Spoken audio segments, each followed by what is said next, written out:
Terima kasih pemirsa, Anda masih bersama dengan kami dari Gedung DPRD Kota Malang. Kita masih bersama dengan Komisi D, membidangi kesejahteraan rakyat dengan beragam mitra kerja yang berada di bawahnya. Tentu saja ini terkait dari pendidikan, kebudayaan dan juga pariwisata yang menjadi tema kita kali ini. Dan bagaimana sebenarnya ada konsep pengawasan yang otomatis memang harus terus dilakukan secara konkret begitu. Audiensi dengan komunitas atau masyarakat, kemudian bagaimana masyarakat bisa memberikan aspirasi dan juga pendapat-pendapatnya sejauh ini. Mungkin dari Ibu Mia dan silakan saling menambahkan. Iya, siap. Jadi selama ini kalau yang kita alami selain dengan tim Komisi D gitu ya, secara pribadi gitu banyak juga teman-teman yang menyampaikan keluhan-keluhannya ataupun kondisi secara real di lapangan mengenai program-program yang sudah dijalankan oleh pemerintah. Ada yang via beberapa sosial media, kemudian secara mungkin kalau sudah tahu nomor handphone dari masing-masing anggota dan juga pimpinan komisi, mereka biasanya langsung. Ya. Ada yang datang secara personal juga ada. Tetapi kalau untuk kaitannya dengan tim Komisi D juga banyak sekali kita menerima audiensi, bentuknya formal, informal. Selain mereka bersurat kepada kami, kadang-kadang kami juga memanggil apabila memang terjadi sebuah permasalahan gitu ya di masyarakat gitu yang sekiranya kami butuh untuk menghadirkan stakeholder terkait, kita biasanya undang mereka untuk bagaimana kita berdialog, berdiskusi, kira-kira problemnya ada di mana gitu. Biasanya masalah-masalah tentang yang pertama kesehatan biasanya, yang sering sekali dan mungkin teman-teman ini juga setiap hari gitu ya ada permasalahan itu tentang UHC, BPJS gitu ya, mulai realisasi dari, di lapangan ya? Iya, kalau realisasi iya, cuman kadang-kadang masyarakat ini kurang tersosialisasi tentang program itu, kemudian mungkin secara informasinya juga kurang lengkap, sehingga ketika menghadapi institusi kesehatan atau fasilitas kesehatan itu masih agak bingung gitu. Nah itu yang mesti kita pandu lagi. Nah terus kemudian juga dari sisi pendidikan, misalnya soal umumnya pembiayaan, kemudian secara administrasi pendidikan, kemudian program-program seperti beasiswa dan lain sebagainya, itu mereka juga mengutarakan pendapatnya, aspirasi. Selain dari yang audiensi itu, kita juga ada reses gitu kan, teman-teman juga ada reses. Jadi setahun 3 kali kita 3 kali sampai 4 kali kita ketemu masyarakat, kemudian kita bisa menjaring kira-kira permasalahan apa yang ada, tapi tidak ansih saja untuk untuk tidak ansih Komisi D saja, tetapi semua gitu. Kalau untuk Komisi D biasanya seperti itu, jadi ada yang personal ke kami, kemudian secara tim audiensi kita undang dan mereka bersurat ke kita seperti itu. Baik, kita ke Pak Fuad, bahwa otomatis memang dari semua pendapat dan aspirasi masyarakat ada konsep pendampingan begitu. Pendampingan berkala seperti apa sih yang dilakukan dari Komisi D sendiri? Kita berbicara sektor pariwisata, Pak Fuad. Bagaimana pariwisata ini kan juga menjadi masa depan dari PAD-nya masyarakat Kota Malang begitu. Iya. Jadi memang kami melihat bahwa kita perlu memiliki formulasi yang baik untuk meningkatkan pariwisata, dan memang harus rutin ada pendampingan. Dan kami sudah mengalokasikan dana untuk kampung tematik lewat Darwis ya. Jadi ada kelompok sadar wisata di daerah-daerah itu yang kita selalu memantau ya, melihat bagaimana agar mereka ini bisa mengembangkan daerahnya ya, sehingga menjadi kampung tematik ya. Kalau dulu itu kami lihat ada lomba kampung tematik, bahkan kampung bersinar ya.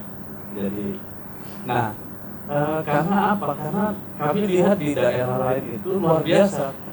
Misalnya, mohon maaf ya sebutkan Semarang ya. Jadi mereka memberikan blokeran 200 juta setiap kelurahan untuk bisa membangun kampungnya masing-masing. Tematik ya. Ada kampung lumpia dan tapi kan kita juga punya ada kampung putih, ada kampung Arema. Nah ini perlu evaluasi, pembinaan sehingga memang dia bisa menjadi kampung yang bisa bertahan bahkan bisa berkembang ya. Ya, jadi kita punya kampung warna-warni yang ini menjadi poin mungkin untuk kita evaluasi ya, Ibu Ketua. Jadi wisata ini sangat luar biasa potensinya kalau dikelola dengan baik. Bahkan di beberapa daerah memberanikan untuk membuat CV untuk pemuda-pemudanya yang sadar wisata agar mereka bisa juga mendapatkan profit yang bagus gitu loh. Karena wisata ini menarik, jadi ekonomi kreatif. Baik. Itu, Pak. Baik, Pak Suryadi, boleh menambahkan juga bagaimana sih sebenarnya ketika ada pengawasan, otomatis ada evaluasi yang harus disampaikan kepada pemerintah setempat terkait dari mitra kerjanya. Sejauh ini seperti apa? Salah satu evaluasi pencermatan kami itu, Pak, ketika bicara pariwisata, saya ambil contoh saja di Kampung Warna-Warni. Oke. Kampung Warna-Warni ini bisa mendunia ternyata, sekalipun agak kecil begitu ya kan. Ada satu hal menarik ternyata, bicara pariwisata adalah yang harus dikedepankan. Yang pertama adalah bagaimana gerakan sadar wisata di lingkungan, gerakan sadar wisata terhadap masyarakat. Karena saya meyakini tidak mungkin Kampung Warna-Warni menjadi wisata yang fenomenal, yang mendunia, kalau masyarakatnya tidak sadar akan pariwisata itu. Satu itu. Kemudian yang kedua, hadirnya pariwisata ini juga jangan dimaknai juga mempertontonkan sesuatu yang negatif. Contoh misalkan Bali yang pakai pakaian baju yang tidak menutup aurat dan lain sebagainya. Karena ada satu daerah, Mbak, yang masih memaknai bahwa kehadiran pariwisata ini adalah negatif. Harusnya kita sambut kehadiran pariwisata ini diyakini untuk meningkatkan sebuah pendapatan asli daerah yang cukup untuk Kota Malang ini. Coba bayangkan saja, tadi sudah saya sebutkan ada 450.000 mahasiswa. Mereka datang ke Kota Malang. Mereka datang tidak kosongan, tapi mereka datang bawa uang gitu kan. Dengan belanja misalkan dia itu 1 bulan saja 1 juta sampai 1,5 juta atau sampai 2 juta bagi yang cukup mampu. Berapa perputaran yang ada di Malang ini? Sehingga saya lebih enak juga menyebutnya adalah wisata pendidikan ini juga harus digarap. Wisata pendidikan juga harus dikelola dengan matang. Karena multi efeknya itu cukup banyak terhadap pemberdayaan di ekonomi di lingkungannya. Nah ini memang yang kami pikirkan secara kewilayahan hari ini lebih banyak memang ke arah barat. Nah di Kecamatan Lokwaru bicara pendidikan. Mungkin di arah tengah lebih kepada pusat perdagangannya. Nah kami ke arah timur, wilayah timur, ini lebih kepada bagaimana menjadi kawasan ekonomi kreatif. Kawasan atau zona yang mampu pemberdayaan pariwisatanya. Karena cukup banyak. Secara budaya, wisata budaya di arah timur, di Kedung Gandang juga banyak. Kemudian juga bicara pemberdayaan dan kawasan ekonominya juga amat sangat memungkinkan.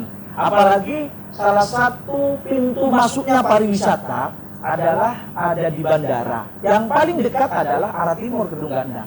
Yang kedua, pintu masuk yang kedua adalah e-tol, juga ada di Kedung Gandang. Sehingga layak sebetulnya kita garap di daerah timur itu untuk menjadi kawasan ekonomi kreatif, kawasan wisata, kemudian kawasan pemberdayaan. Secara potensi itu cukup bagus di sana.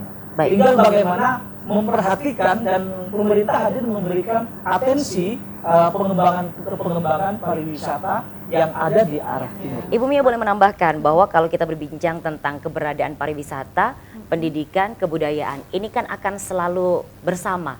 Mereka akan terus terkorelasi, tidak bisa sendirian. Termasuk juga ada wisata pendidikan, ada wisata budaya yang otomatis memang Malang harus punya begitu.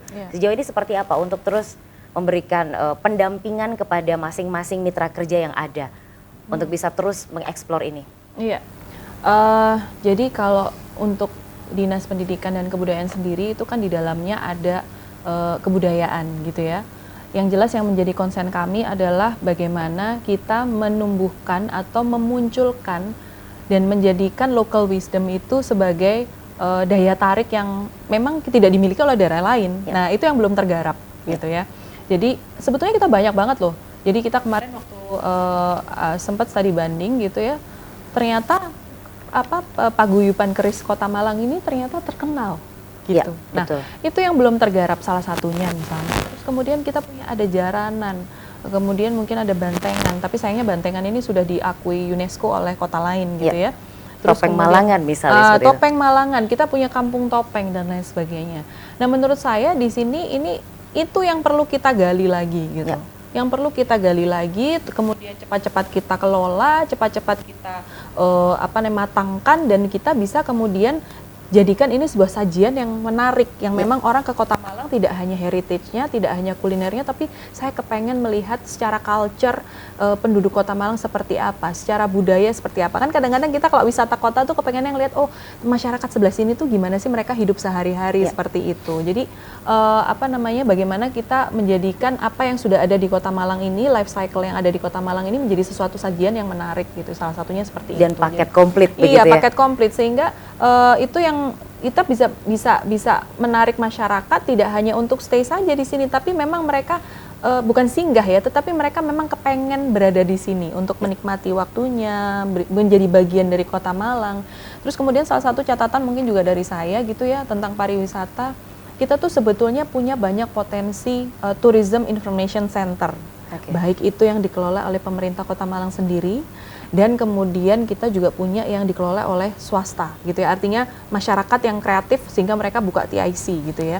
Nah ini sebetulnya kita perlu sinergikan supaya dari booth-booth kecil itu yang kalau kita sinergikan, kita bikinkan konsep yang sama, misalnya kunjungan itu dari sini ke titik-titiknya seperti apa, diseragamkan, maka saya pikir itu akan menjadi sebuah gerakan pariwisata yang masif gitu. Tidak hanya kemudian diprakarsai oleh satu site saja, satu kelompok saja, tetapi pemerintah dan potensi yang ada atau masyarakat yang berpotensi untuk itu tuh bisa bersinergi gitu. Baik, ini yang paling diharapkan, bagaimana kelompok-kelompok kecil ini bisa betul. bersatu menjadi gerakan pariwisata yang masif. Iya, betul. Itu menjadi kunci utama. Kami akan segera kembali selepas pariwara yang satu ini.